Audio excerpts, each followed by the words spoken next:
कोई कहे आपसे कि शरीर में प्राण कहाँ रहता है, तो शरीर में प्राण रहता है उसकी नाभि पर।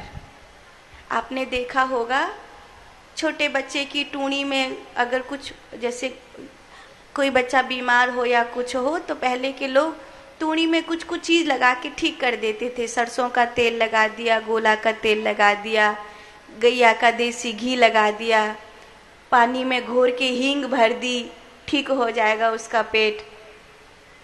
ऐसे, क्योंकि टूणी जो है, नाभि जो है, जन्म से ही जब बालक पैदा होता है तो वो माँ के गर्भ में माँ की नाभि से ही जुड़ा हुआ था। तो हमारा प्राण नाभि पर रहता है। जब हम कमर सीधी करके आलती पालती लगा करके बैठते हैं तो हमारी जो नाभि की ऊर्जा है, जो जननेंद्रिय की ऊर्जा है, वो मलमूत्र के द्वार से नीचे निकलने की बजाय ऊपर की ओर उठती है। और अगर ऐसे ही उल्टा सीधा आसन लगा करके बैठते हैं, विचार अशुद्ध होते हैं, मन चंचल होता है, तो क्या है कि हमारी ऊर्जा नीचे की ओर भागती है। इसीलिए तो कहते हैं कि भजन के लिए सबसे अच्छा समय युवा अवस्था है, क्योंकि बुढ़ापे में क्या होगा, पाँव साथ नहीं देंगे। अब आप कहो भी कि आसन लगा लो तो नहीं लगेगा, मजबूरी है, पाँव साथ नहीं देंगे, शरीर साथ नहीं देगा। मान लो कि बुढ़ापे में हमारा शरीर साथ नहीं दे रहा, हमारे पाँव साथ नहीं दे रहे, तो ठीक है, आधे घंटा हमारे पाँव साथ नहीं दे रहे, 5 मिनट तो देंगे, 10 मिनट तो देंगे। उन 5-10 मिनट में ही हम कमर सूदी करके बैठेंगे और ध्यान लगाकर अपनी ऊर्जा को ऊपर की ओर उठने के लिए भजन करेंगे। उससे क्या होगा, आपने किसी किसी को मरते हुए देखा होगा।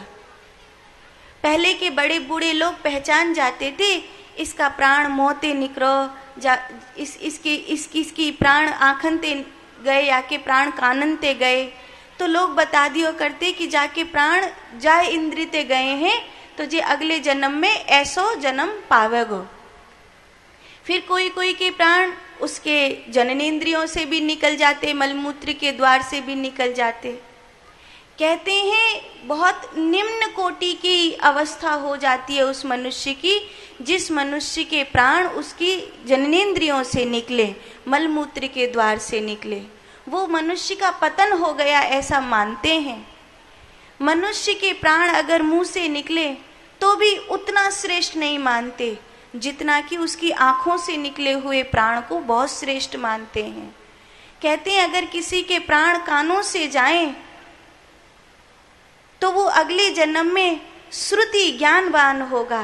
किसी के प्राण आँखों से जाएं तो वो अगले जन्म में धनाढ्य होगा, किसी अच्छे घर में जाएगा। किसी के प्राण मुंह से जाएं तो वो अगले जन्म में कहीं ना कहीं संघर्ष करेगा। और अगर किसी के प्राण और नीचे के द्वारों से जाएं तो वो अगले जन्म में पतन को, मतलब बहुत बहुत पीड़ा को प्राप्त होगा, ऐसा कहते हैं। ज्यादातर तो ऐसा होता है कि